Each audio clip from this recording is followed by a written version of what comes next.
YouTube channel जिसका नाम है Rajasthan high court LDC by Raghuraj. और आज हम बात करेंगे इडियम्स ऑफ फ्रेजल वर्ब की।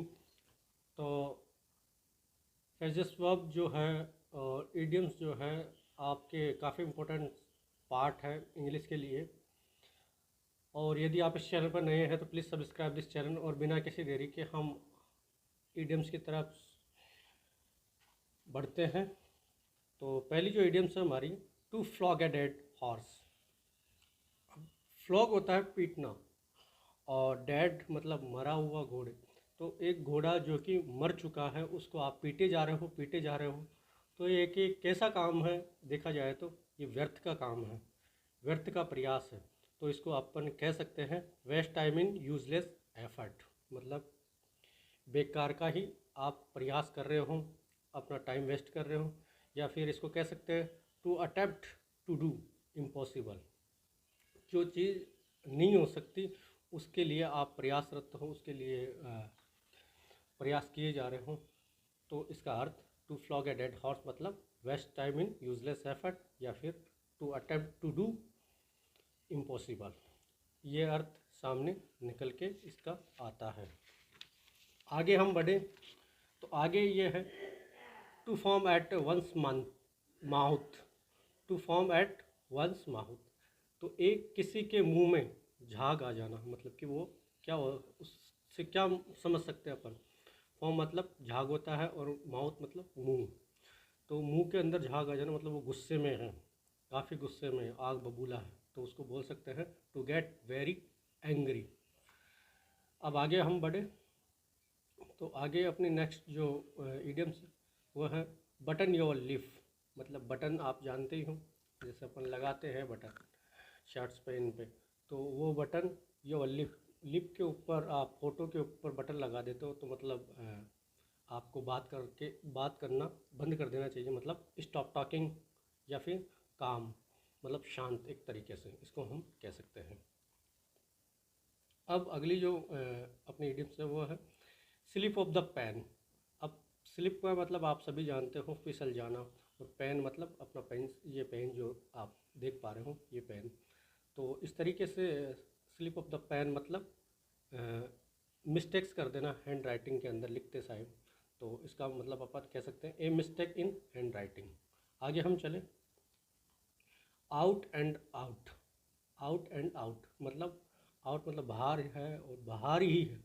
अपन कभी देखते होंगे मैचेस में, तो वो कहते हैं आउट। तो मतलब टोटली, पूर्णतः वो आउट है। तो इसको कह सकते हैं हम totally, out and out, totally. अब आगे बात करें हम bye fits and starts. Bye fits and start. अब फिट मतलब दौरा पड़ना, जो दौरा पड़ता है, बार बार फिट्स आते हैं, दौरे पड़ते हैं। और स्टार्ट, स्टार्ट मतलब आप स्टार्ट समझ सकते हो, प्रारंभ है। तो दौरे जो प्रारंभ कर, तो एक तरीके से वो इरेगुलर है, रह के पढ़ते हैं। तो वो इरेगुलर वाली स्थिति है। तो बाय फिट्स एंड स्टार्ट्स का मतलब भी यही है, इरेगुलरली या ओकेजनली। अपन ने इसके बारे में पहले भी बात करी थी, ऑफ एंड ऑन। तो उसका मतलब भी इरेगुलरली या ओकेजनली होता है। आगे हम बात करें wipe the nose. Wipe the nose, wipe मतलब होता है प्रहार करना, या किसी के ऊपर हमला करना, प्रहार करना। वाइप, नोज मतलब नाक। तो आपने देखा होगा रामायण में भी शूर्पणखा की लक्ष्मण जी ने लक्ष्मण जी जो थे उन्होंने नाक पर प्रहार किया था। तो एक तरीके से वो भगवान श्री राम को धोखा देने ही आई थी, रूप धारण करते हुए। तो इसका मतलब वाइप द नोज का मतलब हो सकता है चीट। तो मतलब धोखा, वाइप द नोज मतलब चीट, नाक पे प्रहार करना। अब बात करें हम आगे keep under raps. Keep under raps मतलब रैप्स मतलब लपेटना होता है, और कीप मतलब रखना। तो किसी चीज़ को अपन लपेट के रख रहे हैं तो उसका मतलब वो चीज़ उसमें छिप गई है, सीक्रेट है वो। तो कीप अंडर रैप्स मतलब सीक्रेट। आगे हम चले बेड ऑफ रोजेज़। बेड मतलब आप जानते हो जो सोने के लिए अपना बेड जो होता है, वो उसी तरीके से। और रोजेस मतलब गुलाब का है वो बेड, तो कैसी सिचुएशन है वो, एकदम कंफर्टेबल सिचुएशन है। तो इसका मतलब बेड ऑफ रोजेस का मतलब कंफर्टेबल सिचुएशन। आगे हम बढ़े, बेड ऑफ थॉर्न्स। अब बेड ऑफ थॉर्न्स मतलब, थॉर्न मतलब आप जानते हो कांटे, तो कांटे वाला बेड है तो वो सिचुएशन अनकंफर्टेबल है, एकदम विपरीत। तो uncomfortable situation, bed of thorns. आगे चले, within a stone's throw. Within a stone's throw. अब स्टोन मतलब होता है पत्थर, और थ्रो होता है फेंकना। यदि आप भारी पत्थर उठा के आप फेंकने लगते हो तो मतलब वो ज़्यादा दूर थोड़ी जाएगा, वो पास में ही गिरेगा। तो इसका मतलब होता है वेरी नियर। तो विद इन स्टोन्स थ्रो मतलब वेरी नियर। जैसे चिक बाई जॉल मैंने बताया था, चिक और जॉल पास पास में, तो उसका मतलब वेरी नियर। तो एक तरीके से सिनोनिम्स हो गए, पर्यायवाची हो गए। आगे हम बढ़े, the man in the street. The man in the street मतलब, स्ट्रीट मतलब गली, और मैन मतलब आदमी। और जो आदमी गलियों में रहता है बेचारा, तो वो क्या होगा, नॉर्मल सा व्यक्ति होगा, तो उसको बोल सकते हैं the ordinary man. The ordinary man तो साधारण सा व्यक्ति। अब आगे हम चले, टू बाइट वन स्लिप्स। अपने स्वयं के दांतों को अपन काट लेते हैं। बाइट मतलब काटना, और लिप्स मतलब होठों को। तो होठों को जब काटने लगते हैं तो अत्यधिक गुस्सा आ रहा होता है हमें। तो टू बाइट्स वन स्लिप्स का मतलब भी क्या होता है, टू बी एंग्री मतलब क्रोधित होना। आगे हम बढ़े, ए frog in someone's thought. Thought मतलब गला, और फ्रॉग मतलब मेंढक। यदि मेंढक अपने गले में अटक जाए तो अपन बोल सकते हैं क्या, वो ट्र ट्र ट्र की आवाज़ निकलेगी एक तरीके से। तो ए फ्रॉग इन समवन थॉट मतलब डिफ़िकल्ट टू स्पीकिंग। तो डिफ़िकल्टी इन स्पीकिंग तो मतलब बोलने में अपने को कठिनाई होना। आगे हम बढ़े, ये तो काफ़ी जनरली मूवीज़ वगैरह में आपको दिख गई होगी। और कभी राजनीतिक जो राजनेता है, कई सारी पार्टीज़ हैं, उनके राजनेताओं के मुंह से भी ये हो जाती है सब चीज़ें। स्लिप ऑफ द टंग मतलब जबान का फिसलना जिसे कहते हैं। तो मिस्टेक इन स्पीकिंग मतलब बोलने में गलती। तो स्लिप ऑफ द टंग का मतलब यही होता है। आगे हम चले, talk through one's hat. Hat मतलब टॉपिक, और टॉक टॉक यानी बात करना। अपने कोई टोपी के साथ ही बात कर रहा है, अपनी टोपी के साथ, टोपी जो लगा रखी है उसने, उसी के साथ में वो बात कर रहा है, तो वो एक तरीके से बेवकूफ़ी है। तो मतलब टॉक नॉनसेंस मतलब बेवकूफ़ी भरी बातें। तो टॉक थ्रो वन सेट का मतलब क्या होता है, टॉक नॉनसेंस। आगे हम चलें, run into rough weather. Run into rough weather मतलब भागना। रन मतलब भागना, रफ वेदर यानी एक तरीके से जो ख़राब मौसम है उससे भागना। तो एक तरीके से हम इस इडियम्स को इस तरीके से ले सकते हैं, वो जो मतलब ख़राब मौसम में भाग जाए या दुखी टाइम में भाग जाए। तो इसका मतलब हो सकता है टू फेस डिफ़िकल्टीज़ मतलब कठिनाइयों का सामना करना, या फिर इनकाउंटर डिफ़िकल्टीज़ तो मतलब कठिनाइयों का सामना करना, इसका अर्थ होता है। अब बात करें हम पीस ऑफ केक। तो केक का जो हिस्सा है, केक का जो टुकड़ा है, वो क्या होता है, मतलब अपन आराम से मुंह में लिया, आसानी से वो चला जाता है। तो इसका मतलब भी पीस ऑफ द केक का मतलब होता है इजीली डन, जो आसानी से किया जा सके। अब आगे हम बात करें क्लोज सेव। क्लोज सेव तो मतलब सेव, सेव अपन जब बनाने चलते हैं और ब्लेड के साथ में बनाते हैं तो कटने के चांसेस रहते हैं। तो क्लोज सेव मतलब नैरो स्कैप मतलब दुर्घटना से बाल बाल अपन बचते हैं जब भी अपन वो बनाते हैं ब्लेड के साथ में। तो ये एक तरीके से नैरो स्कैप मतलब बाल बाल बचना होता है। तो क्लोज सेव मतलब नैरो स्कैप। अब आगे हम बढ़े, to beat the air. Air मतलब हवा, बीट मतलब मारना पीटना। तो हवा को कोई मार सकता है क्या, नहीं पीट सकता। हवा में आप कितनी ही तलवारें चलवा लो, कितनी ही फायर कर दो, हवा के लगने वाली है क्या, नहीं लगेगी ना। तो एक तरीका का ये भी एक वो डेड हॉर्स वाली जो इडियम्स अपनी रही, उसको पीट रहा था। तो उसी तरीके से ये भी है, यूजलेस एफर्ट है, मतलब to make effort that are useless और वैन, मतलब व्यर्थ का एफर्ट आप दिखा रहे हो, कुछ भी होना जाना है नहीं। तो इसका मतलब क्या होता है, टू बीट का मतलब to make effort that are useless और vain, to do useless effort मतलब बेकार का प्रयास। आगे हम बढ़े, कॉल इन। कॉल मतलब पुकारना या बोलना या किसी को आवाज़ मारना, तो कॉल होता है इसका मतलब।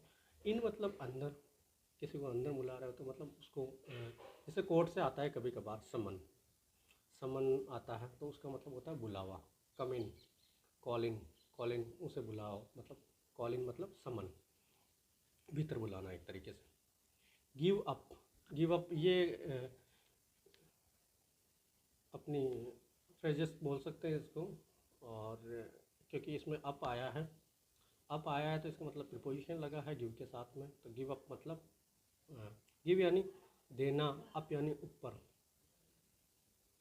अब एक तरीके से कोई चीज़ है, अपन उससे ऊपर फेंक दे तो वो अपने पास रह जाती है क्या, नहीं रहती। तो इसका मतलब होता है अबेंडन, मतलब त्यागना, किसी चीज़ को त्याग देना, गिव अप कर देना। जैसे अब ड्रिंक है, कोई ड्रिंक ड्रिंक की लत है किसी को, ड्रिंक बार बार पीता है, अब वो उसको गिव अप कर दे तो उसका मतलब होता है त्यागना। आगे हम बढ़े, hard nut to crack, hard nut to crack. अब हार्ड मतलब होता है कठिन, नट मतलब होता है एक तरीके का नारियल फल जिसे कह सकते हैं, और क्रैक मतलब तोड़ना। तो अब नारियल को तोड़ना बहुत ही कठिन काम है, आपको पता है। तो हार्ड नट टू क्रैक मतलब डिफ़िकल्ट टास्क या टफ टास्क या हार्ड टास्क। तो इस तरीके से इसका मीनिंग निकल के आता है। आगे हम चलें, a snake in the grass. Grass मतलब घास होता है जो खेतों में उगता है अक्सर, और स्नेक मतलब आप जानते हो सांप। तो जो सांप है वो घास के अंदर छिपा हुआ, तो अपन कह सकते हैं आस्तीन का सांप है, वो छिपा हुआ, छिप कर वार करने वाला है, तो उसको कह सकते हैं हम ए हिडन इनेमी, मतलब आस्तीन का सांप या छिपा हुआ दुश्मन। कोई सांप ग्रास में है तो a snake in the grass का मतलब क्या होता है, ए हिडन इनेमी। आगे हम बढ़े, द ट्विंकलिंग ऑफ एन आई। अब ट्विंक मतलब झपकना होता है, आंखों का झपकना, और आई तो आंखें अपनी मतलब रैपिडली जल्दी जल्दी अपनी झपकती है, बार बार के लिए पता भी नहीं चलता कितने टाइम में झपकती है, टिमटिमाती है। तो द ट्विंकलिंग ऑफ एन आई का मतलब क्या होता है, वेरी क्विकली। आगे हम चले, विद ओपन आर्म्स। आर्म्स यानी होती है बाहें, और ओपन मतलब खोलना। तो अपनी बाहें खोल कर किसी का स्वागत अपन करते हैं, तो एक तरीके से खुशी खुशी होता है वो स्वागत, आप बाहें खोल लो किसी के स्वागत में। तो ये किस तरीके से है, विद ओपन आर्म्स मतलब टू वेलकम समवन हैप्पीली, किसी का स्वागत खुशी खुशी करना, खुशी के साथ किसी का स्वागत करना। अब आगे हम बढ़े, of one mind. Of one mind मतलब एक ही दिमाग चलता है, मतलब सभी समूह को लेकर अपन बैठ गए और सबका एक ही दिमाग चलता है, तो उसको अपन बोल सकते हैं सर्वसम्मत, मतलब यूनानिमस, मतलब सर्वसम्मत जिसे कह सकते हैं, ऑफ वन माइंड। आगे हम चले तो आगे देखें, आगे जो अपनी इडियम्स रहने वाली वो है, ट्विस्ट समन्स आर्म, किसी की ट्विस्ट कर देना आर्म्स को, मतलब किसी के बाह को, किसी के हाथ को मरोड़ देना। तो ट्विस्ट मतलब मरोड़ना, समन जाम, किसी की वाह को, भुजा को मरोड़ना। तो मतलब एक तरीके से उसको हो गया कि भाई कोई काम करवाने के लिए उसको धमका रहे हैं या उसको फोर्स कर रहे हैं। तो ट्विस्ट समन एज आर्म का मतलब क्या होता है, टू यूज़ फोर्स, या मतलब उसके ऊपर फोर्स करना उसको किसी काम के लिए, या फिर क्यूरिशियन ऑफ समन, तो अपना काम करवाने के लिए धमकाना या फिर उसको डराना। तो ये इसका मतलब निकल के आता है, ट्विस्ट समन एज आर्म का मतलब। अब आगे हम चलें, between the devil, between the devil and the deep blue सी।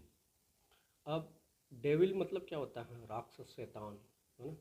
आगे हम डीप ब्लू सी मतलब गहरा नीला समुंदर, गहरा नीला समुंदर के बीच में। अभी दोनों ही चीज़ें कैसी हैं, आप शैतान के बीच में रहे हो या गहरे समुंदर नीले समुंदर के बीच में आप रहते हो, तो दोनों ही ऐसी सिचुएशन है, ऐसी परिस्थितियां हैं और ऐसी चीज़ें हैं जो मतलब मुसीबत है। तो वो कहते हैं आसमान से गिरा खजूर पर अटका, ये वैसी कहावत है। मतलब बिटवीन टू इक्वल इविल्स, मतलब दो मुसीबतों के बीच में होना। तो निकल के क्या आता है इसका अर्थ, between the devil and the deep blue sea का मतलब निकल के आता है बिटवीन टू इक्वल इविल्स। अब आगे हम बढ़े, अंडर द टेबल। तो कई सारे क्वेश्चंस पुटअप हो रहे थे राजस्थान हाई कोर्ट में इस चीज़ को लेके, under the table. Under the table क्या होता है? तो अंडर द टेबल जो रिश्वत लेते हैं टेबल के नीचे, वो अंडर द टेबल ही है। ये आप मत करना, अंडर द टेबल मत करना। इसका मतलब होता है मनी पेड सीक्रेटली, यानी कि पैसा देना किसी को प्राइवेटली या सीक्रेटली, या मतलब छिपा के पैसा देना। तो ये एक तरीके से रिश्वत इसको कह सकते हैं, ब्राइब जिसे बोलते हैं। तो ये नहीं करना अपने को। अंडर द टेबल मतलब होता है रिश्वत, यानी money paid secretly. I hope ये वीडियो आपको अच्छा लगा होगा, और नेक्स्ट टाइम अपन इडियम्स के साथ ही चलेंगे। सीरीज़ को मैं जल्दी ख़त्म करने जा रहा हूँ। Thanks watching this video.